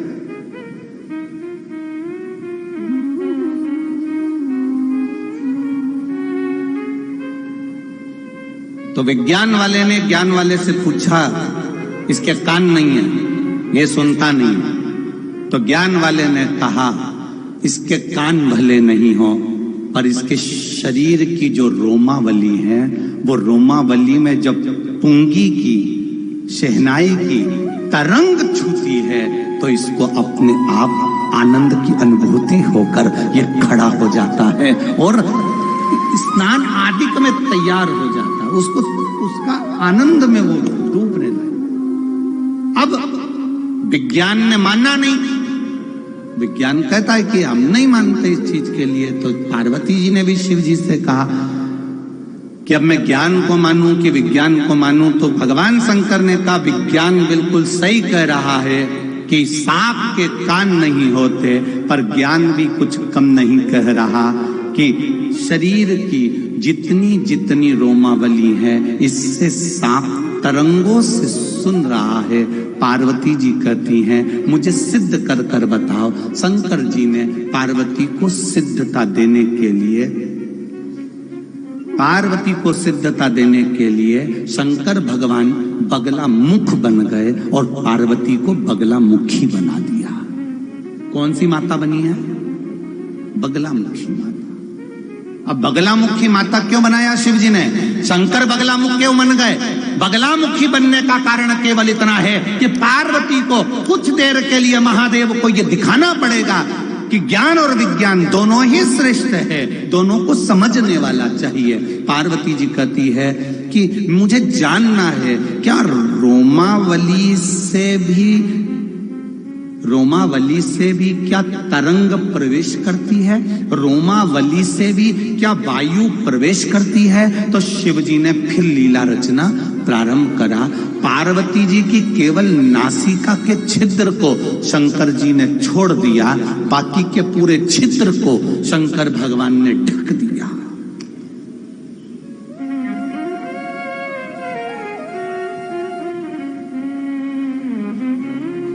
पूरे छिद्र को ढक दिया। शरीर के जितने रोम थे, शंकर भगवान ने एक एक रोम को ढक दिया। इतना ढका कि कहीं अंदर वायु थोड़ी सी भी ना जाए। केवल नाक छोड़ी है, जिससे पार्वती श्वास ले सकती है, श्वास छोड़ सकती है। अब पार्वती, अब आप लोग तो ये कहोगे कि नाक से ही हम सबसे ज्यादा श्वास लेते हैं, नाक होगी तो ही हम श्वास ले पाएंगे, नासिका होगी तो ही तो काम होगा। देखिए, अब पार्वती जी की नासिका छोड़िए, देवाधिदेव महादेव ने पूरे शरीर को ढक दिया है। और शरीर को ढका जब देवाधिदेव महादेव ने, पार्वती जी नाक से श्वास ले रही थी। श्वास लेते लेते लेते लेते पार्वती कुछ देर में भूमि पर गिर जाती हैं। शिव जी उनको जल का छींटा देकर शरीर पे से मिट्टी को हटाने लगते हैं। पार्वती जी फिर उठकर बैठ जाती हैं। पार्वती जी ने पूछा, जब मैं नाक से श्वास ले रही थी तो मैं चक्कर खाकर क्यों गिरी? मुझे ये वायु क्यों नहीं मिल रही थी? शंकर भगवान कहते हैं, सुनो पार्वती, शरीर में 3.5 करोड़ रोम छिद्र हैं। ये केवल रोम छिद्र देखने के नहीं हैं, ये शरीर को ताजी वायु प्रदान करते हैं, बल प्रदान करते हैं, जिसके कारण बस ये शरीर चलता है। केवल नासिका के बल पर शरीर नहीं चलता। ये रोमावली। अभी यहां पर भजन चालू कर दिए जाएं तो भजन सुनते सुनते जो भजन के प्रेमी होते हैं ना, उनका धीरे धीरे धीरे धीरे पांव की जो नीचे तलवा होता ना, वो धीरे धीरे बैठे बैठे उसको बजाना चालू करें। फिर उसका फिर उसका दिमाग भी थोड़ा थोड़ा, अब भजन सुन रहे हो कानों से, रोमावली में से जब प्रवेश करता है तो शरीर की तरंगे चलना प्रारंभ हो जाती है। शरीर की तरंग। लोग पूछते हैं, शिव महापुराण की कथा में पहुंचने के बाद में आप कहते हो कि पंडाल में बैठकर कथा सुनो, 3 महीने में बाबा आपकी सुनता है, तो क्यों ऐसा? उसका कारण क्या है? उसका केवल एक कारण है कि यहाँ बैठकर आपके ये 3.5 करोड़ जो रोम छिद्र हैं, 21,600 श्वास जो मनुष्य के शरीर से प्रतिदिन निकल रही है, ये रोम छिद्र जो 3.5 करोड़ हैं, ये रोम छिद्र जब भगवान की कथा में जाकर बैठते हैं और इतने लोग मिलकर जब भजन गाते हैं, कीर्तन करते हैं, श्री शिवाय नमस्तुभ्यम कहते हैं, तो वो 3.5 करोड़ रोम छिद्र से अंदर प्रवेश कर जाता है और वो शरीर पवित्र होकर पवित्र काम के लिए जागरूक हो जाता है और उसका जीवन सार्थक हो जाता है। उसके जीवन का लक्ष्य उसको मिलता है। हम क्यों कहते हैं कि शंकर जी के मंदिर जाओ, 1 लोटा जल चढ़ाओ, बेलपत्री चढ़ाओ, चावल का दाना चढ़ाओ, 1 फूल की पंखड़ी चढ़ाओ, ये भी ना बने तो शंकर जी के मंदिर में सफाई करिए, आओ, धोयाओ, पोछा लगा दो, झाड़ू लगा दो। इतना भी ना बने तो शंकर जी के मंदिर का शिखर का दर्शन कर लो। इतना भी ना बने तो 3 बार ताली बजाकर बम बम बोले बोल दो। इतना भी ना बने तो शंकर जी के मंदिर के सामने से निकलो तो मुस्कुरा कर निकल जाओ। इतने में भी महादेव कृपा कर देता है। केवल उसके दरवाजे की चौखट, केवल उसका स्पर्श, केवल उसका दीदार, केवल उसके दरवाजे का बल हमको मिलता है और हम बलवान बन जाते हैं। अर्जुन, नकुल, सहदेव, भीम, युधिष्ठिर कितने बड़े योद्धा थे, उसके बाद भी भगवान कृष्ण ने पांडवों से कहा था शंकर जी का स्मरण करो, शिव जी की पूजन करो। राम जी कितने बड़े योद्धा थे, राम जी स्वयं भगवान विष्णु के अवतार थे, तो भी राम जी महाराज शंकर जी की आराधना करते हैं, शिव की पूजन करते हैं, शंकर का स्मरण करते हैं। क्यों? क्योंकि शिव की भक्ति से जो मिल सकता है वो दुनिया में कहीं नहीं मिल सकता, शंकर के सिवा कोई नहीं मिल सकता।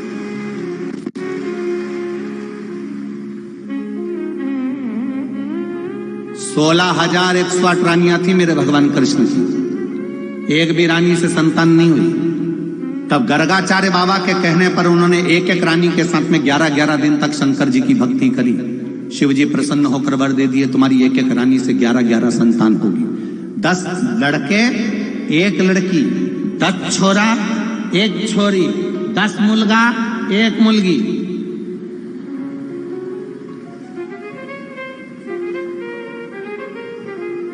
भगवान कृष्ण के यहां एक रानी से हुए 1,77,186 भगवान कृष्ण के बच्चे हुए। शिव की, ये शंकर की, ये शंकर की दया उदार।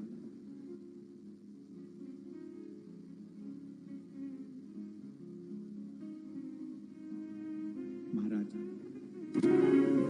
शिव तत्व को जानना। एक पत्र देखिए,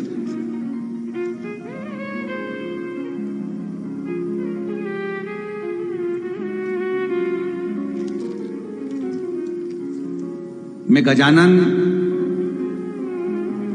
कल से मैं महाराष्ट्र के हिंगोली जिले के बसमत में रहता हूं। मेरी माता 2019 से रोज आपकी शिव पुराण की कथा सुनती है। इसमें नाम तो कुछ दिया नहीं, पर पत्र ऐसा है जिसने लिखा हो अपनी जगह पे खड़े हो जाओ। अगर आपने लिखा है ठीक है, दोनों हाथ ऐसे हटा दीजिए। श्री शिवाय नमस्तुभ्यम। मेरी माता 2019 से रोज आपकी शिव महापुराण की कथा सुनती हैं। बिना कुछ मांगे 2019 से मेरा भोलेनाथ केवल मैं 1 लोटा जल चढ़ाता हूं और बाबा मुझे दे देता है। मुझे कहना भी नहीं पड़ता। इतनी कृपा भोलेनाथ जी की हो गई कि दुनिया का सारा सुख मेरे बाबा ने मुझे दे दिया। मुझ पे शिव जी की कृपा बरसती है। मैं क्या बखान करूं गुरुदेव। मेरी धर्म पत्नी मनीषा, उम्र 29 वर्ष, ब्रेन हेमरेज हो गया था। डॉक्टर ने बताया कि इनके बचने की कोई गारंटी नहीं, अगर ये बच भी जाए तो पहले जैसी नहीं रहेगी, इसका माइंड काम नहीं करेगा, ऑपरेशन भी। इसका ब्रेन हेमरेज ऐसा है कि उसका ऑपरेशन भी नहीं कर सकते, पर ये हो सकता है कि वेंटिलेटर पर पड़ी रहे, आईसीयू में पड़ी रहे और उसकी बाकी की जिंदगी ऐसी ही निकले। मैं भगवान शंकर पर 1 लोटा जल चढ़ाने लगा। मेरी धर्मपत्नी को आईसीयू में भर्ती कर दिया गया। डॉक्टर ऑपरेशन का मना कर रहे हैं, दूसरे डॉक्टर ऑपरेशन का बोल रहे हैं, यही बीच में आपस में चालू हो गया काम। मैंने बस हॉस्पिटल से गया और 1 लोटा जल शंकर जी को चढ़ाया और वहां पर चढ़ी हुई बेलपत्र उठा लाया।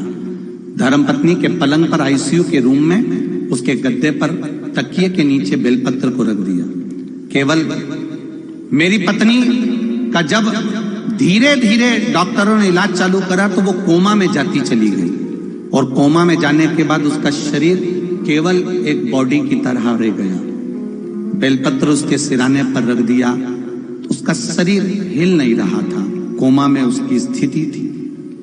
डॉक्टर ने कह दिया ये 5 दिन ऐसी रह जाए कि 50 दिन ऐसी रह जाए, कोई भरोसा नहीं, इसको चाहो तो ले जा सकते हो। मैंने भी डॉक्टर साहब से कहा आप अपना इलाज करिए, मैं बाबा से विनती करूंगा। मैंने भी 5 दिन बाबा को दे दिए, बाबा उसको 5 दिन हॉस्पिटल में रखूंगा, और 5 दिन हॉस्पिटल में रखूंगा, डॉक्टर मुझे पानी नहीं पिलाने देंगे, मैं उसके शरीर पर लगाऊंगा।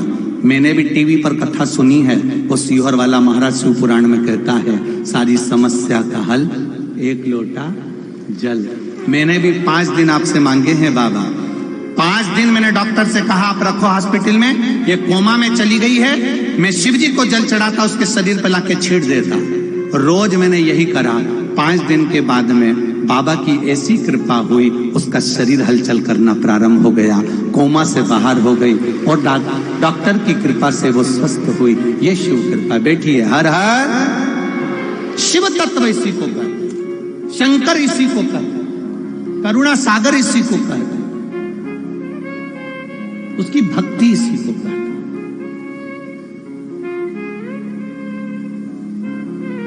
शिव की पूजन करना, शंकर पे जल चढ़ाना, शंकर का भजन करना, बेलपत्र चढ़ाना, ये ढोंग नहीं है, ये प्रपंच नहीं है, ये अंधविश्वास नहीं है, ये कोई जादू और टोना नहीं है, ये कोई बेल और भभूति नहीं है, ये कोई तंत्र विद्या या मंत्र विद्या नहीं है, ये केवल आपका विश्वास। आपने शिव को जल चढ़ाया, शिव आपका हो गया, और शंकर आपका हो गया, तो आप शंकर के हो गए, और कुछ भी नहीं, कुछ भी नहीं।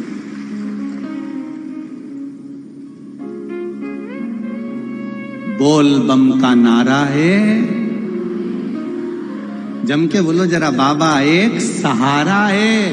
बोल बम का नारा है,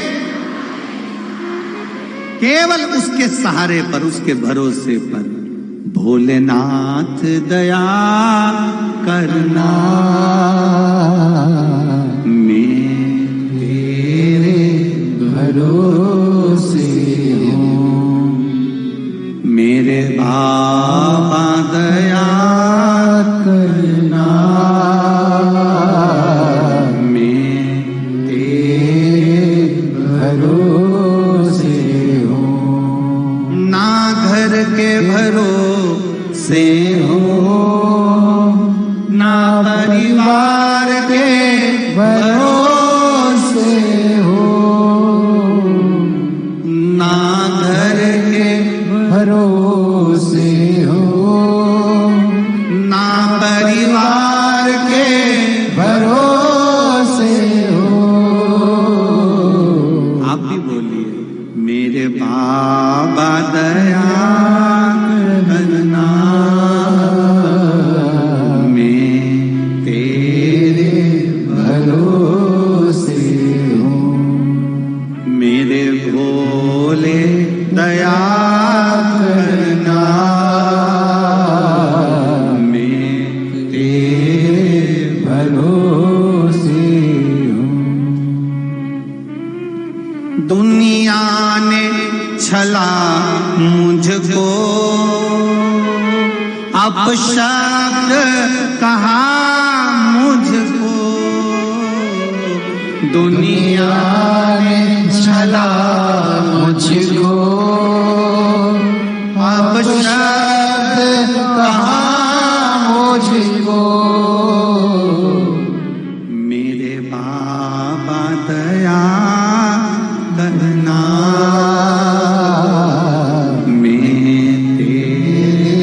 भरोसे हूँ, मेरे भोले दया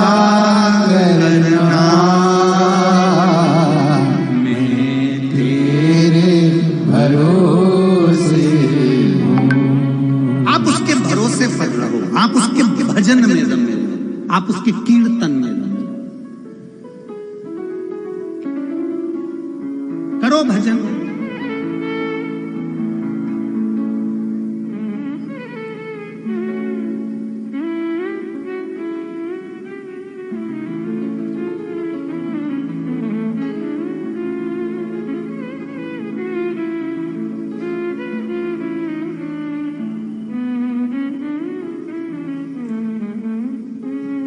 जितनी भक्ति कर सकते हो उतनी करो।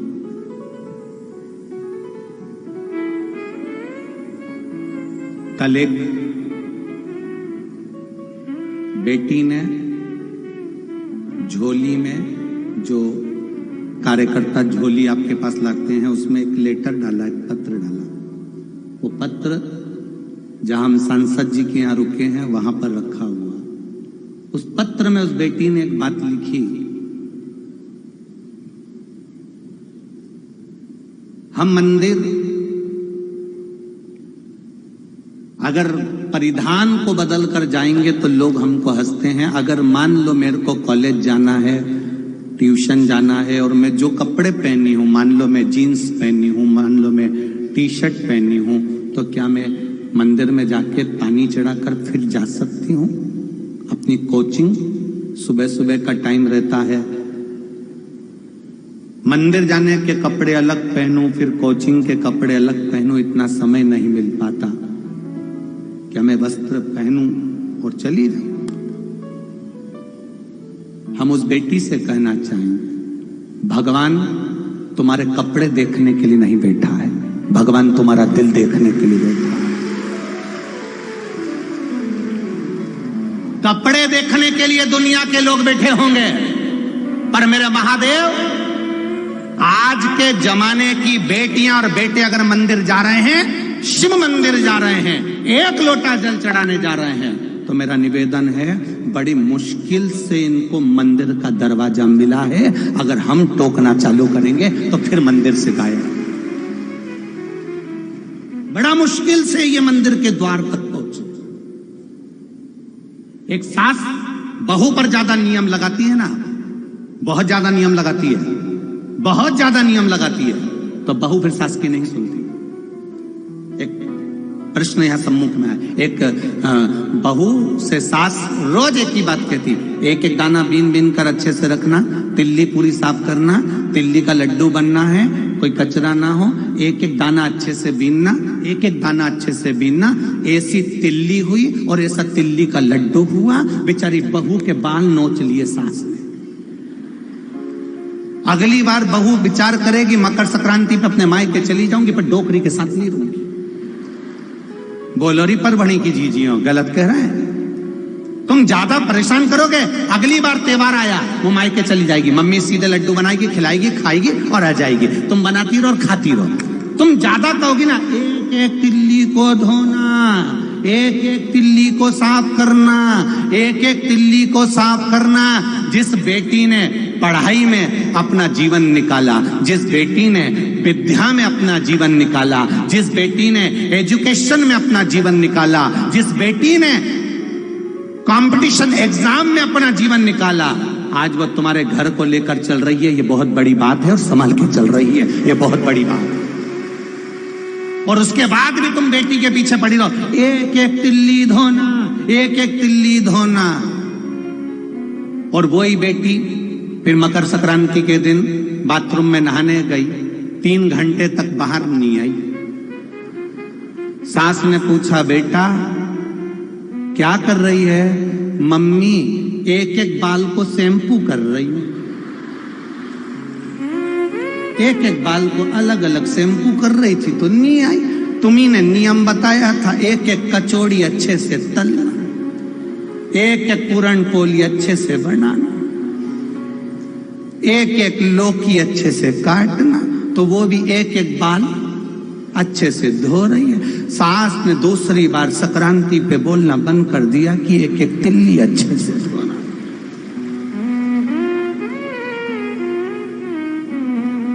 ज्यादा नियम लगाओगे तो तुम दुखी हो जाओगे।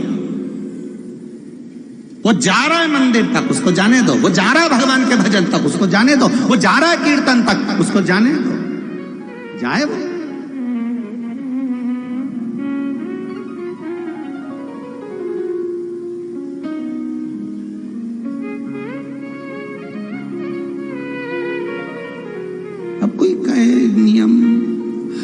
गुरुजी हम फिर कहेंगे, भगवान के दरवाजे तक जाने के लिए बहुत बहुत प्रयास करना पड़ेगा, तब कोई शिव के दरवाजे तक जाएगा। एक लोटा जल शिव भगवान को चढ़ाने के लिए वस्त्र नहीं, दिल चाहिए। हम कौन से कलर के कपड़े पहने जिससे हमें भगवान मिल जाए? हम कौन से कलर के कपड़े पहने जिससे हमें भोलेनाथ मिल जाए? हम कौन सा कपड़ा बदलें जिससे हमें भगवान मिल जाए? भगवान कभी कपड़े से नहीं मिलता, भगवान कलेजे से मिलता है। दिल बदलना पड़ता है, दिल बदलना। जब दिल बदलेगा तो ज्ञान अपनी जगह पर कह रहा है, विज्ञान अपनी जगह पर कह रहा है। ज्ञान भी कह रहा, विज्ञान भी कह रहा। समझ लो,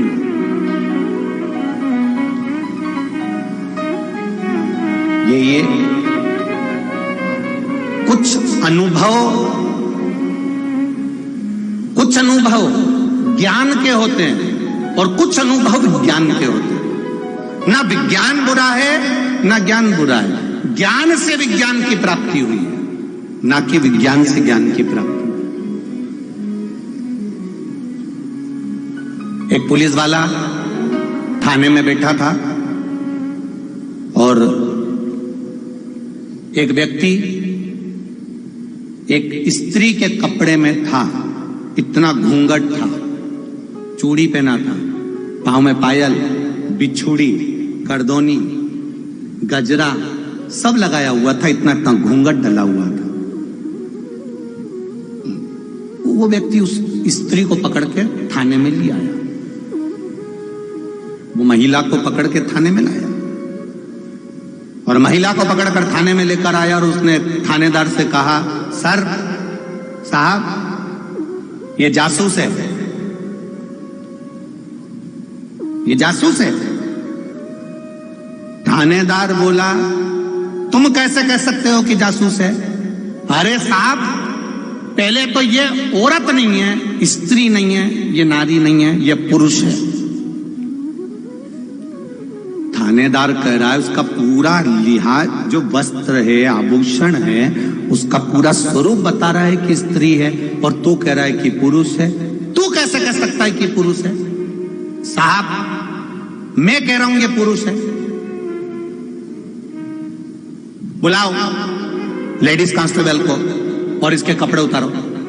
अब लेडीज कांस्टेबल को बुलाया गया, उसका आभूषण उतारना चालू करा तो मालूम पड़ा कि वो सही में पुरुष था। अब थानेदार को यह चिंता लग गई कि मैं नहीं पहचान पाया, तूने कैसे पहचान लिया कि यह पुरुष है? तू कैसे पहचाना? तो उसने कहा, साहब ये एक सुनार की दुकान के सामने से निकल के जा रही थी, सुनार की दुकान पर इसने पलट कर नहीं देखा, मैं उतनी देर में समझ गया कि यह स्त्री नहीं है। पार्वती जी के प्रश्न का उत्तर देवाधिदेव महादेव दे रहे। अब ज्ञान और विज्ञान का महत्व समझा रहे हैं। विज्ञान कहता है कान नहीं है, ज्ञान कहता है कि शरीर के रोम से सुना जा सकता। ये हमारा ज्ञान। आप शिव जी के मंदिर गए हो, शिवालय गए हो, शंकर जी के मंदिर में पहुंचकर आपने एक लोटा जल चढ़ाया है, शिव जी का भजन किया है, या लोटा भर के जल नहीं भी चढ़ाया तो मात्र शिवलिंग का स्पर्श किया, स्पर्श भी नहीं कर पाए तो दूर से प्रणाम भी किया है, तो शिव तत्व आपको मिलेगा जरूर। झोली खाली नहीं रहेगी, वो भरेगी, ये निश्चित है। तेरे मंदिर में आना मेरा काम है, मेरी बिगड़ी बनाना तेरा। हम पहुंच गए उसके दरबार।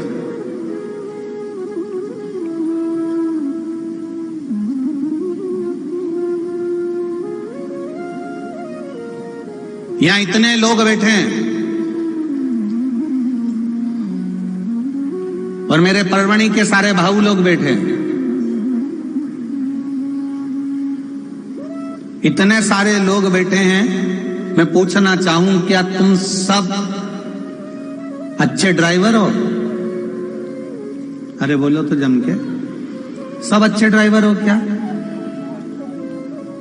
यहां जितने बैठे हैं पुरुष लोग, जितने टीवी पर सुन रहे हैं, जितने मोबाइल पर सुन रहे हैं, तुम अच्छे ड्राइवर नहीं हो, फिर भी तुम अपनी पत्नी को, अपने बच्चों को गाड़ी में आराम से घुमाने ले जाते हो,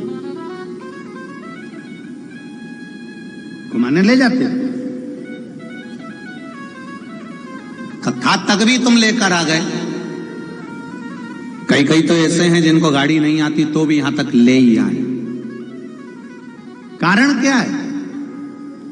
उसका एक कारण है कि गाड़ी तुम चलाते हो, पत्नी बच्चों को तुम पर पूरा भरोसा है, पूरा विश्वास है। पत्नी को पूरा भरोसा है, बच्चों को पूरा भरोसा है कि ये हमें परभणी की कथा तक ले जाएंगे। अब एक बात याद रखना कि पत्नी और बच्चों ने तुम पर भरोसा करा और तुमने देवाधिदेव महादेव पर भरोसा करा कि वो गाड़ी वो चलाए, वो लेकर। गाड़ी हम नहीं चलाएंगे, गाड़ी वो चलाएगा, लेकर वो जाएगा, भरोसा करा। अब तुमने भरोसा किस पे करा? कि सियोर वाला महाराज कथा में बोला है, और सियोर वाले महाराज ने भरोसा किस पे करा? कि वेद व्यास जी ने शिव पुराण में लिखा है। अब वेद व्यास जी ने किस पे भरोसा करा? तो कि उन्होंने बोला तो मैंने लिखा। भरोसा करा तो काम। एक पत्र आया, देखिए,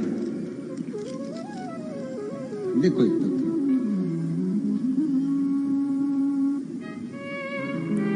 मैं सरिता पवन ओझा, सुभाष रोड, परभणी की रहने वाली हूं।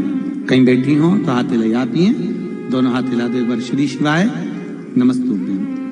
मैं बाबा के मूल मंत्र और बेलपत्र का क्या बखान करूं गुरुदेव। जब मेरे गर्भ में बच्चा था, प्रेगनेंसी के समय से मुझे फिट्स आना प्रारंभ हो गए थे, मिर्गी के दौरे आना प्रारंभ हो गए थे। मैं तकलीफ में रहने लगी, परेशान थी, बल्कि मेरे बच्चे भी परेशान थे। कभी कोई मुझे अकेला नहीं छोड़ता था। फिर मैंने ये फिट्स जो है मेरी प्रेगनेंसी के समय से आ रहे थे, लगातार 10-12 दिनों में लगातार आते ही जाए। मेरे घर के लोग भी परेशान हो गए, मैं भी परेशान हो गई। ये मिर्गी, ये फिट्स कहां से चालू हो गए? निकल गया समय, सालों हो गए, पर वो बंद नहीं हुए। गुरुदेव, अब क्या करती? टीवी पर आपकी कथा सुनी थी तो एक लोटा जल शिव जी को चढ़ा देती, एक बेलपत्र उठाकर श्री शिवाय नमस्तुभ्यम मंत्र को बोलकर शंकर जी को देखते देखते वो बेलपत्र वहीं पर खा लेती।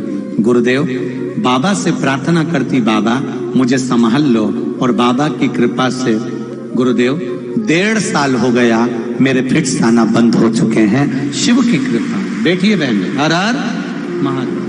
शिव कृपा इसी को कर। आप दिल से, आप मन से, आप पुकारो उसको, वो आएगा। एक पत्र और देखिए,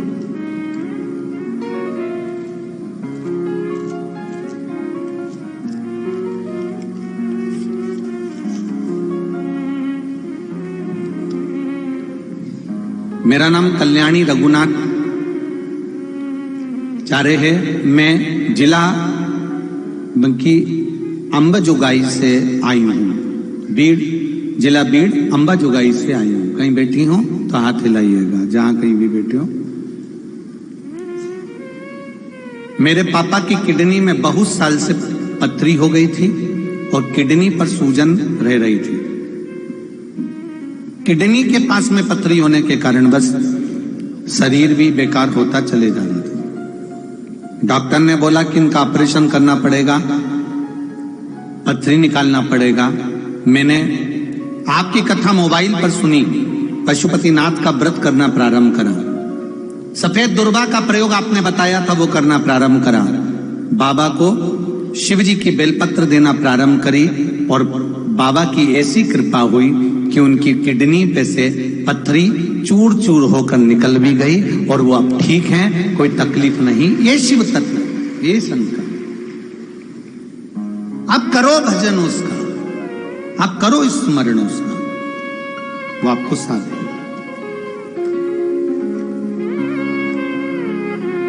पार्वती जी ने पूछा क्या ज्ञान और विज्ञान में अंतर? भगवान कहते हैं, लोग कहते हैं कि विज्ञान वाला ज्ञान को नहीं मानता और ज्ञान वाला विज्ञान को नहीं मानता। शिव जी कहते हैं ज्ञान से विज्ञान की प्राप्ति हुई है, ऐसा नहीं। हमारे संत, हमारे साधु, हमारे गुरुजन, हाँ ये जरूर है, आप भजन करो पर छल मत करो। जल चढ़ाते समय छल की जरूरत नहीं पड़ती। आप भजन करो, आप कीर्तन करो, आप मंत्र जाप करो, पर उसमें दिखावा ना करें। पार्वती जी ने प्रश्न किया, शिव जी समझा रहे हैं। अब समझाते समझाते समझाते समझाते अमरनाथ की गुफा में पार्वती जी की आंखों में थोड़ी सी निंद्रा समा गई। निंद्रा समाई, पार्वती जी जैसी थोड़ी सी झुकी, शिव जी ने उनको हिलाया, शंकर भगवान ने उनको हिलाया। माता पार्वती जी फिर झपकी लेने लगी, वापिस झपकी।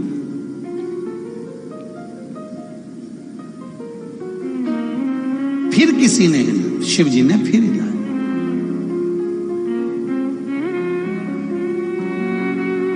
बहुत कम लोग होते हैं जो आपको जगाने का प्रयास करते हैं, बहुत कम लोग होते हैं।